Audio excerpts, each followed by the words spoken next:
Hello बच्चों, मैं मुकुल अग्रवाल आज फिर से क्लास 12 के फिजिक्स का फर्स्ट चैप्टर का एक नया लेक्चर लेके आया हूँ। जहाँ पर बच्चों मैंने अभी तक आप लोगों को 9 लेक्चर और 3 लेक्चर जो न्यूमेरिकल के हैं वो आप लोगों को करा दिए हैं। तो चलिए बच्चों, अब हम लोग आगे की ओर बढ़ते हैं। तो यहाँ पर बच्चों आप लोगों से क्या कहा गया है, what is the continuous charge. Continuous charge क्या होते हैं, कॉन्टिन्यूस चार्ज डिस्ट्रीब्यूशन क्या होता है, and name the different type of continuous charge distributed. और आपको बच्चों उनके different type of charge distribution बताना है। तो चलिए देखते हैं। तो कॉन्टिन्यूस चार्ज डिस्ट्रीब्यूशन का मतलब क्या है, it occur when electric charge is spread. Spread का मतलब होता है फैलाना, smoothly and uniformly over a surface line volume and rather than being localise at the discrete point. तो यानी बच्चों साफ साफ बातें लिखी हुई हैं। इलेक्ट्रिक चार्ज का मतलब यहाँ पे कंटिन्यूस चार्ज डिस्ट्रीब्यूशन का मतलब क्या है कि आपके पास कुछ चार्जेस हैं और उन चार्जेस को या तो लाइन या सरफेस या वॉल्यूम के ऊपर स्मूथली या यूनिफॉर्मली चार्जेस को स्प्रेड कर देना है। मान लो ये आपके पास एक पेपर शीट है और आपके पास एक नमक की डिब्बी है। तो पूरे नमक की डिब्बी में पूरे नमक है, यानी पूरा आपके चार्जेस हैं, और उसको जब आप छिड़कते हैं तो वो जो चार्जेस क्या होते हैं वो क्या हो जाए, स्प्रेड हो जाए या पूरी बॉडी पर क्या हो जाए, डिस्ट्रीब्यूट हो जाए। उसी चीज़ को हम लोग क्या कहते हैं बच्चों, यहाँ पर यूनिफॉर्मली चार्ज डिस्ट्रीब्यूशन कहते हैं। ठीक है, और वो कहाँ कहाँ करेंगे आप लोग, एरिया पे करेंगे, लाइन पर करेंगे, वॉल्यूम पर करेंगे। क्लियर है इतनी बात। यानी आपके पास कई सारे चार्जेस थे, वो एक जगह इकट्ठे थे, और आपने क्या करा, अब जब लाइन सरफेस और वॉल्यूम के ऊपर उनको छिड़क दिया, डाल दिया, तो उसे हम लोग क्या कहते हैं, कंटिन्यूअस चार्ज डिस्ट्रीब्यूशन कहते हैं। अब उसके टाइप्स में सबसे पहला आता है volume charge distribution. It is a charge distribution spread over A 3D dimensional. ठीक है, जब आप 3D बॉडी के ऊपर क्या करते हैं, चार्ज को डिस्ट्रीब्यूट करते हैं या वॉल्यूम पर डिस्ट्रीब्यूट करते हैं, उसे हम लोग क्या कहते हैं, वॉल्यूम चार्ज डिस्ट्रीब्यूशन कहते हैं। जिसका सिंबल क्या होता है बच्चों, आप लोगों का ये होता है, इसको क्या कहते हैं, रो कहते हैं। तो rho is equals to DQ upon DV। Clear है। यानी कोई आपके पास एक फुटबॉल है, मान लो वो 3D है, ठीक है, और आपने उसके ऊपर क्या कर दिया, चार्जेस को क्या कर दिया, स्प्रेड कर दिया। मान लो ये एक बॉडी है जो सॉलिड है, तो इसके ऊपर चार्जेस को हमने क्या कर दिया, यूनिफॉर्मली डिस्ट्रीब्यूटेड कर दिया। तो जिसके लिए यदि हम इसका छोटा सा हिस्सा कट करेंगे तो छोटे से हिस्से पर कितने चार्ज होंगे, DQ, और उनका वॉल्यूम कितना होगा, DV। तो यानी charge by volume is called volume charge distribution. ठीक है, जिसकी SI यूनिट क्या होती है, कूलाम पर मीटर क्यूब होती है। आगे आता है बच्चों सरफेस चार्ज डिस्ट्रीब्यूशन। तो सरफेस चार्ज डिस्ट्रीब्यूशन का मतलब क्या है, at any point on this surface as the charge per unit area at that point. यानी किसी एरिया पर जब हम लोग चार्ज को क्या कर देंगे, डिस्ट्रीब्यूट कर देंगे, उसे क्या कह देंगे, सरफेस चार्ज डिस्ट्रीब्यूशन। यानी आपने कोई एक बॉडी ले ली और उसकी सरफेस पर हमने क्या कर दिया, इस तरीके से चार्जेस को डिस्ट्रीब्यूट कर दिया। क्लियर है, सरफेस पर इस तरीके से उसकी चार्जेस को क्या कर दिया, डिस्ट्रीब्यूट कर दिया। तो यानी डिस्ट्रीब्यूशन ऑफ द चार्ज पर surface area is called sigma, and sigma is called surface charge distribution. Clear है, जिसकी SI यूनिट क्या होगी, कूलाम मीटर स्क्वायर। यानी जब किसी सरफेस पर आप लोग क्या कर देंगे, चार्जेस को डिस्ट्रीब्यूट कर देंगे, वो क्या लाएगा, सिग्मा, और जब आप पूरे वॉल्यूम पर डिस्ट्रीब्यूट कर देंगे वो क्या लाएगा, वॉल्यूम चार्ज डेंसिटी या distribution is called rho, and this is called sigma. Clear है बच्चों। अब आगे आता है लाइन चार्ज डिस्ट्रीब्यूशन। यानी आपके पास कोई एक वायर है, कोई एक रोड है, और जब आप लोग उसके ऊपर क्या कर देते हैं, इस तरीके से चार्जेस को डिस्ट्रीब्यूट कर देते हैं, यानी चार्ज पर यूनिट लेंथ।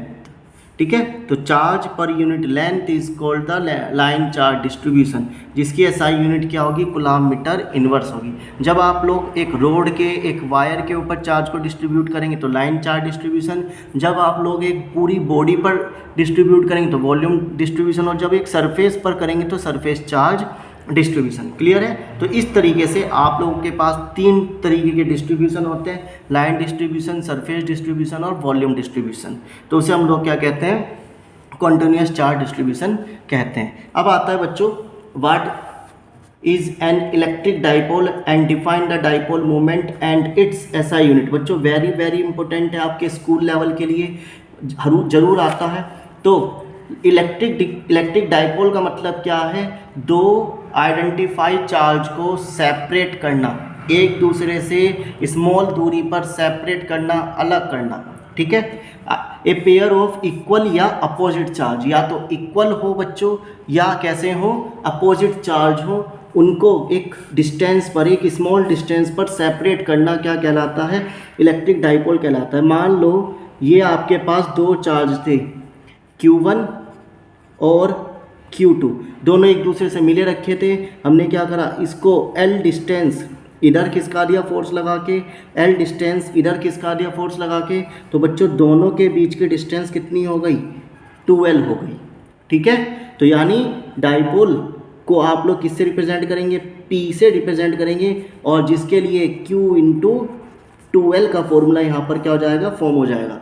यानी डाइपोल क्या होगा, Q इंटू 2L, यानी दो इक्वल या अपोजिट चार्जेस को एक स्मॉल डिस्टेंस पर सेपरेट करना क्या कहलाता है बच्चों, हमारा इलेक्ट्रिक डाइपोल कहलाता है। क्लियर है। अब आता है dipole moment. It is the product of the magnitude of the charge and the distance between the centre of the positive and negative charge. इस फॉर्मूले को हमने डेफिनेशन में लिख दिया, उसे क्या कहते हैं, डाइपोल मोमेंट कहते हैं। एक प्रोडक्ट है, प्रोडक्ट का मतलब मल्टीप्लाई है किसका, मैग्नीट्यूड ऑफ द चार्ज, कितना चार्ज है और दोनों के बीच में कितना डिस्टेंस है उनके सेंटर से, चाहे वो पॉजिटिव और नेगेटिव चार्ज हो, चाहे वो पॉजिटिव पॉजिटिव हो, चाहे वो नेगेटिव नेगेटिव चार्ज हो। तो दो चार्ज के बीच के डिस्टेंस की मल्टीप्लाई यदि हम लोग मैग्नीट्यूड ऑफ चार्ज से कर देते हैं, वो डाइपोल मोमेंट बन जाता है, और उनके बीच के डिस्टेंस क्रिएट कराना, स्मॉल डिस्टेंस पर ले जाना क्या बन जाता है आप लोगों का, इलेक्ट्रिक डाइपोल बन जाता है। जिसकी एसआई यूनिट बच्चों वेरी इंपॉर्टेंट है, आप लोगों को याद करनी है, कूलाम मीटर होती है। क्लियर है। और फॉर्मूला क्या हो गया, P = Q इंटू 2A लिख सकते हैं या 2L लिख सकते हैं, ठीक है। आगे समझ में। तो ये कहानी थी इलेक्ट्रिक डाइपोल की बच्चों, वेरी वेरी इंपॉर्टेंट है, डेफिनेशन जरूर आप लोगों के स्कूल में मिलेगी। अब हम लोग चलते हैं अगले टॉपिक पर। अगला टॉपिक है बच्चों, what is an area vector. Area vector क्या होता है, सबसे पहले आप लोगों को पता होना चाहिए कि एरिया क्या है। एरिया आप लोगों का एक वेक्टर है या स्केलर है, ये चीज़ सबसे पहले आप लोगों को पता होनी चाहिए कि जो हमारा एरिया है वो स्केलर होगा या वेक्टर होगा। तो सबसे पहले आप लोगों को ये चीज़ पता होनी चाहिए कि जो एरिया होता है वो हम लोगों का क्या होता है, वेक्टर क्वांटिटी होती है। कैसी क्वांटिटी होती है बच्चों, वेक्टर क्वांटिटी होती है। क्लियर है। तो हमारा जो एरिया होगा वो कैसी क्वांटिटी होगी, वेक्टर क्वांटिटी होगी। तो area vector is a vector representation of a surface where the magnitude equal the surface area and the direction perpendicular to the surface। तो एरिया क्या है, सबसे पहले आप लोगों का एक तो वेक्टर क्वांटिटी है। तो हमारा area is a vector quantity.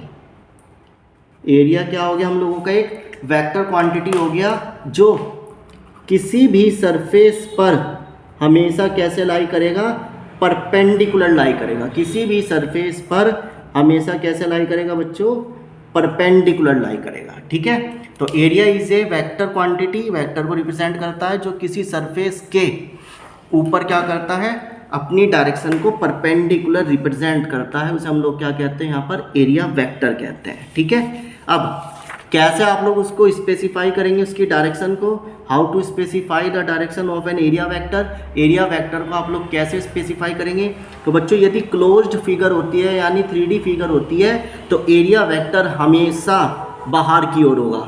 हमेशा कहाँ की ओर होगा बच्चों, बाहर की ओर होगा, अभी समझाऊंगा। और जो ओपन फिगर होती है, ओपन सरफेस होती है यानी 2D फिगर होती है, उसमें बच्चों दोनों साइड होता है। मान लो हम लोग कुछ बात करते हैं, हमारे पास ये क्या है, एक प्लेट है, और ये प्लेट कैसी है बच्चों, 2D है।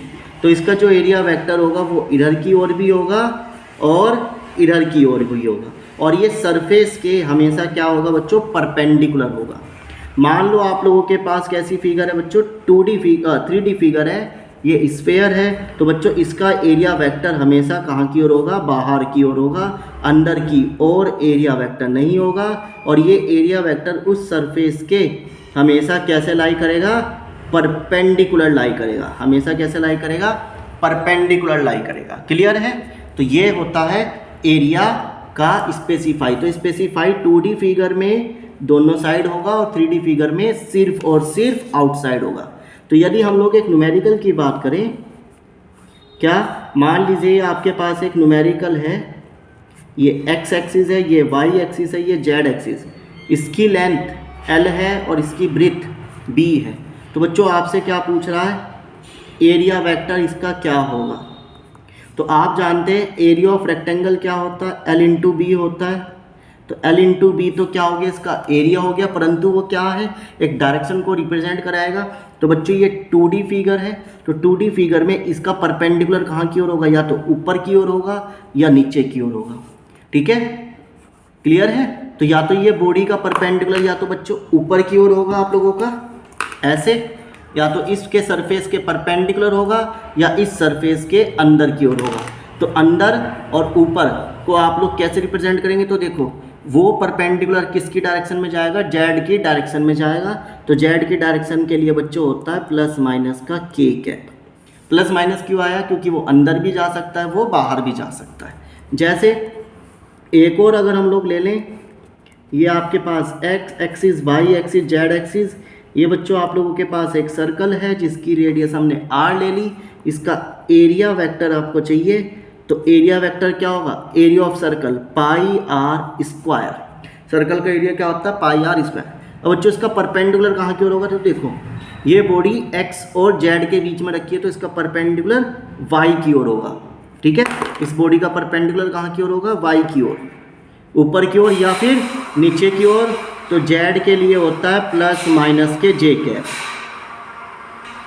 तो y के लिए क्या होगा बच्चों, यहाँ पर प्लस माइनस के j कैप होगा, क्योंकि x एक्सिस और z एक्सिस पर जब कोई बॉडी रखी होगी तो उसका परपेंडिकुलर कहाँ की ओर होगा, बाहर की ओर होगा। क्लियर है। तो ये चीज़ आप लोगों को यहाँ पर समझनी है कि जो एरिया होगा उसका परपेंडिकुलर हमेशा कहाँ की ओर होगा, सरफेस के या तो आउटसाइड होगा या इनसाइड होगा। कब, जब फिगर कैसी आप लोगों की 3D और 2D है। परंतु बच्चों यदि हम लोग क्या कर लें, एक 3D फिगर को रिप्रेजेंट करा दें, तो 3D फिगर ऐसे हम लोग ले लेते हैं, ये आपके पास क्या हो गई, ये क्यूब हो गया इस तरीके का। क्लियर है।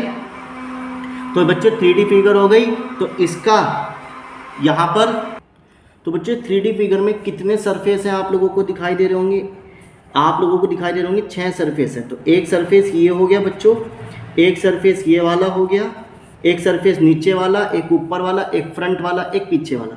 तो बच्चों इस फिगर में एरिया वेक्टर कहाँ की ओर होगा, आप लोगों का बाहर की ओर होगा। इस फिगर में एरिया वेक्टर कहाँ की ओर होगा, बाहर की ओर होगा, क्योंकि मैंने भी पढ़ा है 3D फिगर में या क्लोज फिगर में एरिया वेक्टर सिर्फ कहाँ की ओर होगा, बाहर की ओर होगा। यानी इस सरफेस का जो परपेंडिकुलर होगा वो कहाँ की ओर होगा, बाहर की ओर होगा, और इसका परपेंडिकुलर बाहर की ओर। इस सरफेस पर एरिया वेक्टर कहाँ की ओर होगा बच्चों, ऊपर की ओर होगा, और जिसका परपेंडिकुलर कहाँ की ओर होगा, ऊपर की ओर। इसका एरिया वेक्टर कहाँ की ओर होगा, नीचे की ओर होगा, क्योंकि ये सरफेस के परपेंडिकुलर नीचे की ओर काम कर रही है। जो पीछे वाली बॉडी है बच्चों, उसका परपेंडिकुलर कहाँ की ओर होगा, पीछे की ओर होगा, यानी एरिया वेक्टर पीछे की ओर। जो सामने वाली बॉडी है बच्चों, उसका एरिया वेक्टर कहाँ की ओर होगा, बाहर की ओर होगा। तो इस तरीके से हम लोग क्या कहेंगे कि जब 2D फिगर होती है तो एरिया वेक्टर हम लोगों का दोनों साइड होता है, आउटसाइड भी और इनसाइड भी, अंदर भी और बाहर भी। परंतु जब 3D फिगर होती है तो 3D फिगर में एरिया वेक्टर सिर्फ और सिर्फ हमारा कहाँ की ओर होता है बच्चों, बाहर की ओर होता है, और वो भी हमेशा सरफेस के परपेंडिकुलर होता है। तो आई हो बच्चों आप लोगों को ये चीज़ यहाँ पर क्लियर होगी कि एरिया वेक्टर हम लोग कैसे स्पेसिफाई करते हैं उसकी डायरेक्शन को। तो एरिया वेक्टर में क्लोज फिगर के अंदर हम लोग कैसे रिप्रेजेंट करते हैं, आउटसाइड, और ओपन फिगर में सरफेस के दोनों साइड करते हैं, आइदर वे।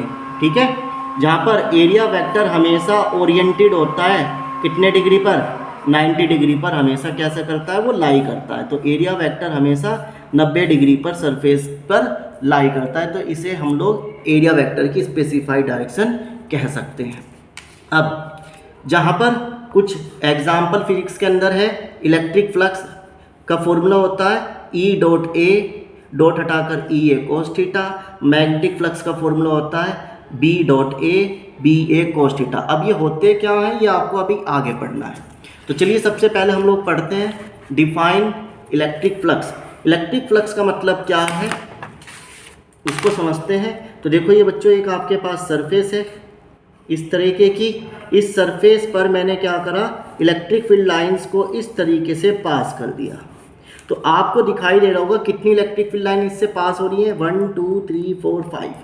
तो 5 इलेक्ट्रिक फील्ड लाइन क्या हो रही है बच्चों, इस सरफेस में से पास हो रही है। मान लो एक छोटा सा सरफेस ले लिया ये, और इलेक्ट्रिक फील्ड लाइंस की इंटेंसिटी ताकत हमने क्या कर दी, बढ़ा दी। तो बच्चों इसमें कितनी इलेक्ट्रिक फील्ड लाइन पास हो रही है, 1 2 3 4 5 6 7।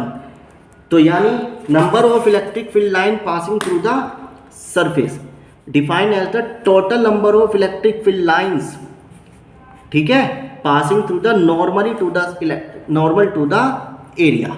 तो कितनी इलेक्ट्रिक फील्ड लाइंस किसी सरफेस में से क्या होती है, पास होती है, उसे हम लोग क्या कहते हैं बच्चों, यहाँ पर इलेक्ट्रिक फ्लक्स कहते हैं। तो इलेक्ट्रिक फ्लक्स क्या है, how total number of electric field line passing through the surface area, और वो भी कैसे, नॉर्मली।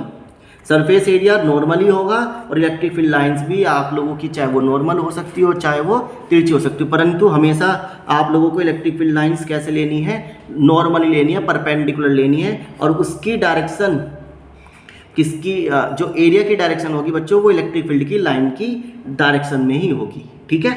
तो एरिया वेक्टर, इलेक्ट्रिक फ्लक्स क्या हो गया, electric field line passing through the area, normal to the area, ठीक है। तो जहाँ पर बच्चों आपको एक चीज़ ध्यान रखनी है, जो एरिया होगा वो हमेशा इलेक्ट्रिक फील्ड लाइंस की डायरेक्शन में होगा, और वो भी कैसे, नॉर्मल, परपेंडिकुलर, या आप कह सकते हैं इलेक्ट्रिक फील्ड लाइन एरिया की डायरेक्शन में होगी, ठीक है। जहाँ पर बच्चों इसका फॉर्मूला आ गया E डॉट ए, और E डॉट ए को बच्चों हम लोग क्या लिख सकते हैं, यहाँ पर EA कोस थीटा लिख सकते हैं। कैसे लिख सकते हैं, EA कोस थीटा। अब ये कैसे आता है उसको देखते हैं।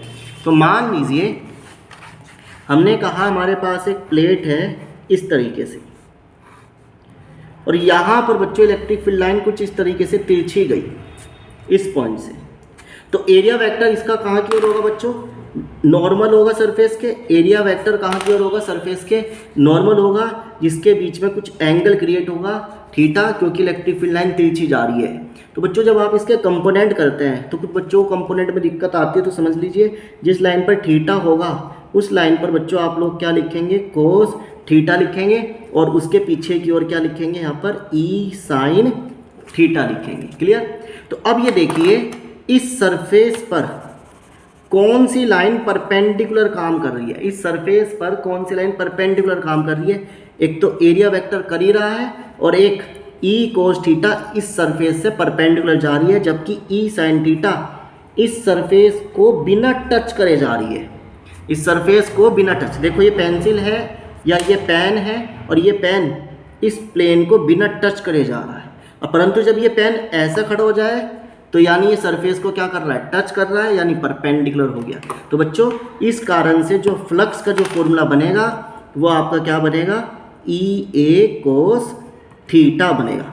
तो फ्लक्स का जो फॉर्मूला बनेगा बच्चों वो हमारा क्या बनेगा, EA कोस थीटा, क्योंकि जो सरफेस की परपेंडिकुलर की ओर है वो कौन कौन सा, A है और E कोस थीटा है, ठीक है।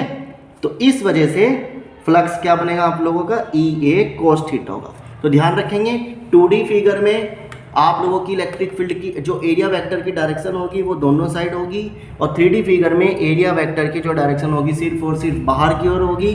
फ्लक्स क्या होगा, कितनी इलेक्ट्रिक फील्ड लाइंस उस सरफेस में से पास कर रही है जो एरिया के परपेंडिकुलर लाई करेगी, जिस पर E डॉट ए होता है फॉर्मूला, जहाँ पर डॉट हटाकर क्या लगा दिया आप लोगों ने, कोस थीटा लगा दिया, जहाँ पर इसकी SI यूनिट क्या होती है फ्लक्स की, न्यूटन मीटर स्क्वायर पर कूलम, या दूसरी क्या होती है बच्चों, वोल्ट मीटर, ठीक है, वोल्ट मीटर होगी। क्लियर। और फ्लक्स कैसी क्वांटिटी है, यहाँ पर स्केलर क्वांटिटी है। ये MCQ क्वेश्चन आप लोगों के पास यहाँ पर बनेंगे। अब आपको समझ में आ गया कोस थीटा क्यों आया, क्योंकि कोस थीटा उस प्लेन के क्या कर रहा है, परपेंडिकुलर लाई कर रहा है। कोस थीटा उस प्लेन के क्या कर रहा है, परपेंडिकुलर लाई कर रहा है, जो एरिया वेक्टर की डायरेक्शन की ओर है। तो इस वजह से हमारा जो फ्लक्स होगा वो कितना होगा, EA कोस थीटा होगा। तो आई होप बच्चों आप लोगों को ये कंसेप्ट यहाँ पर क्लियर हो गया होगा कि चार्ज डिस्ट्रीब्यूशन कैसे करेंगे, एरिया वेक्टर क्या होता है, किधर की और उसकी डायरेक्शन होगी और फ्लक्स क्या होता है। ठीक है, तो जितने आप लोग ये कंसेप्ट कीजिए। अब हम लोग इसके ऊपर कुछ न्यूमेरिकल लेके आएंगे, जहाँ पर आप लोगों को मैं इसके ऊपर कुछ न्यूमेरिकल यहाँ पर कराऊंगा।